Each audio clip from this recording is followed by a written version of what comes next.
I'm Jay, and I'm here with Chase, the 27th person voted out of Survivor Bloomsburg Season 2, and the last person in the jury.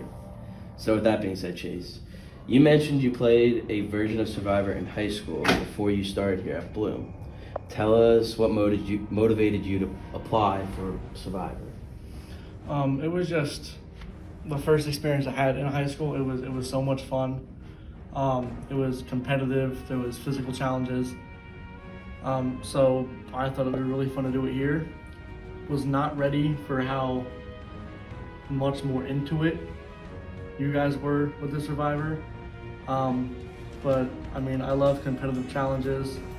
I love physical challenges. I love the whole sociology aspect of it. So I just thought it was going to be a lot of fun. So that's why I applied. Tell us about your alliance with Gianna and Aaron, and when did you feel like that solidified for you? So obviously me and Aaron, we were on the same team since day one. And so I kind of got close with her and Jake were the first two people I really got close with. And then once we merged, green and yellow, and Aaron and Gianna both on the same team, and I kind of started getting close to both of them. I'd say week 3 or 4, once Gator really got dwindled down and there was not a whole lot of us left, that's when we really started getting really close. Used to stick with the guys instead of the girls. So my decision was purely based off who I thought I had a better chance winning with in the final 3. When I look at like Gianna and Hope and how they play the game versus people like Brady and Jake and whatever, I think that Gianna and Hope played an amazing game. And I also think with the members of the jury, especially being very girl heavy at the start, I thought if I stuck with the guys, I had a better chance of actually winning than if I was with the girls. In the season finale, you and Aaron did very well in the first 2 parts of the relay. You then smoked through the word around challenge, but then struggled with the Greek dome. Talk to us about all those challenges and how they went for you. So the first challenge, that was a team challenge for me and Aaron, and the marble maze, that was so much harder than what I thought it was going to be. Our legs were burning. We struggled until we, finally got a method down. The cornhole wasn't anything crazy. That was just normal, pretty simple. The wood around maze, I don't know where they struggled at or what they struggled with. I didn't have a problem with it at all. I'm assuming they just got one of the words flip-flopped. I'm assuming that's what screwed them up. But in the dome, obviously held me back a little bit. I didn't know what it was supposed to look like. I had no idea what I was doing. If I would have had any idea what a Greek dome was, I think I would have been okay, but I was just lost.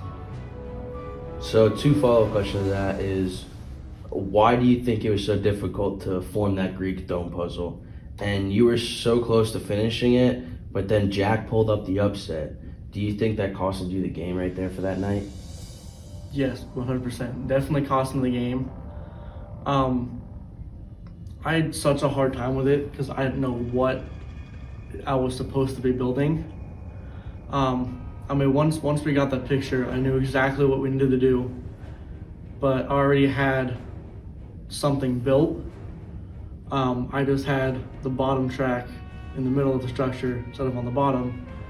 So I think the time it took me to take it apart and then put the new one together, the part I struggled with the most was getting the top part of the dome actually onto the top in one piece. I had to take it apart, put the track on, and then try and put it back together on top, and that's what ultimately slowed me down to let Jack catch up and beat me.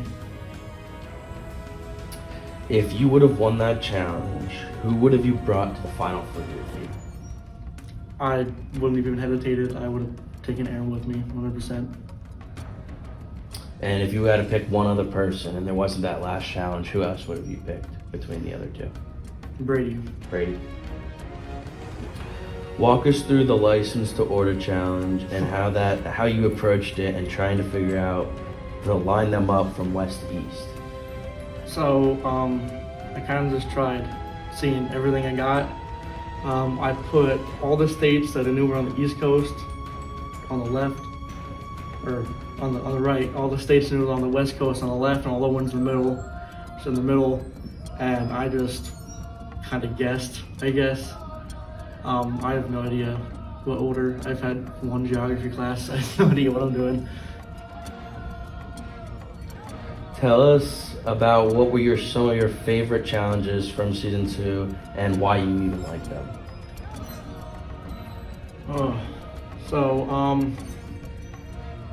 I think some of my favorite ones, the two of my favorite ones were definitely the Bloomsburg Survivor Trivia with the eggs, and the whiteboard ones. We had to write like which one was most likely, just because they're super fun and you really get to see what everyone thinks of everyone. I just love those types of challenges. Back in episode 4, you played your keys and saved yourself. If you didn't win immunity that night, you would have went home and this game for you would have been very different. Since you casted a sole vote that night, why did you choose Caleb when you could have voted out a much stronger threat of the play and make a bigger move? So what happened that night? We obviously had the merge. The only people on my new team that I've talked to before was Anthony and Gianna, and then Gianna got taken away by the key.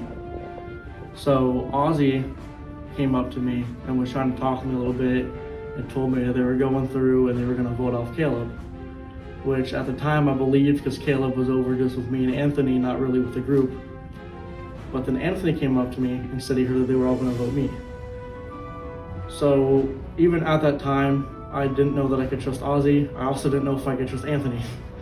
So I took his key and I played it just in case, but I didn't know if he was telling the truth, so that's why I just voted Caleb in case that's who they were going with. But yeah, if there is anything that I would say I regret in that game, that would be the only thing, is not voting out Ozzy at that point. So a follow-up question to that is, how did you start to change up your gameplay after that experience of almost being voted out? So after that happened, I really stuck to my alliances after that.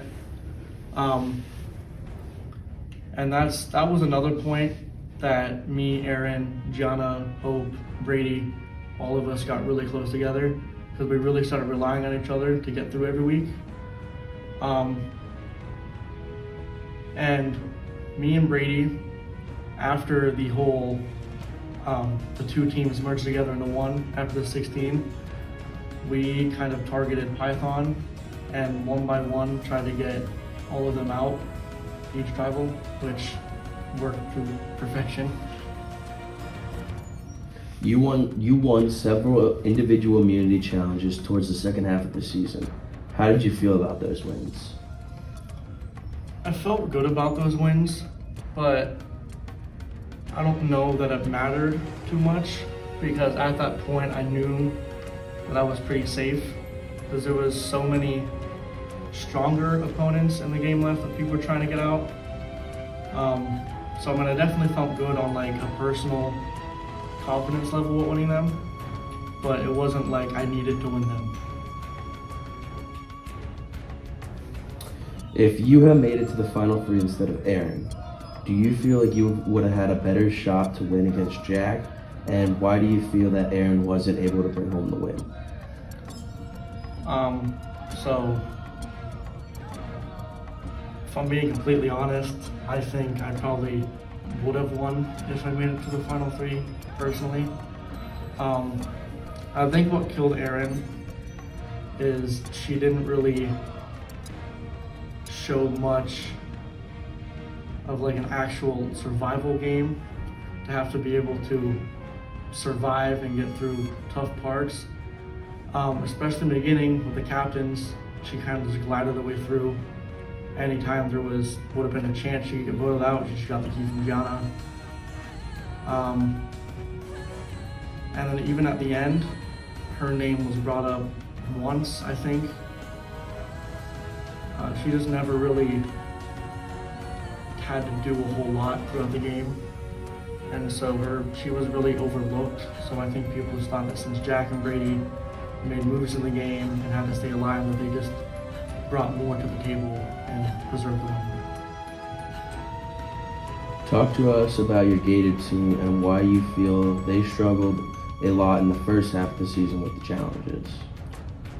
So our Gator team, we were obviously a lot closer together. I think we had a lot of different types of characters and skills on that team. Python had a lot of physical skills on their team, and they had really good strategies. So when it came to challenges, they were able to beat us a lot. But when it came to a sociological aspect of the game and sticking to your team, we were able to do that a lot more effectively than Python, which is why at the end, Gator kind of stuck together and went farther, and Python broke up and was kind of attacking each other near the end. In episode 5, what were your thoughts about how the merger happened with breaking up players into 4 groups with different challenges and a quick travel council at the pool? It caught me off guard. I was very scared. Luckily, I won my challenge, didn't have to worry about it. But I was scared because I had no idea what was going to happen if I made it to the tribal. What was your challenge? The challenge was we had it's kind of like pong ball and basketball. There was like 3 different cups, and then there was one in the middle. You just had to make it all 4 before other people did. In episode 6, you found one of the fugglers in the woods at the corner fence. How did you manage to outwit the others and find yours before that? So when we first got to the where the first sign was at the top of the hill, said to pick a trail and go down it. Everyone went up the run trail, so I just went down whatever trail people didn't go down. I didn't really know what I was looking for. I was just kind of walking, hoping to came across something. Didn't have a light, had nothing. But then we did find a sign. It said something about being by a fence. I looked up, I saw a softball fence. So I just went for it and I found it. It was more kind of lucky that I picked the trail that led to the sign. Not so much I knew what I was doing. Talk to us about your alliance with Jack. Well, Brewster, not Jake. Talk to us about your alliance with Jake and having him as a mentor and a friend. How did that form, and what did you take away having an alliance with him? So, I would like to say that our alliance was from the very beginning. But to be honest, I didn't even know who he was the first day, the entire first episode. I didn't even know that he played last year, let alone that he won last year.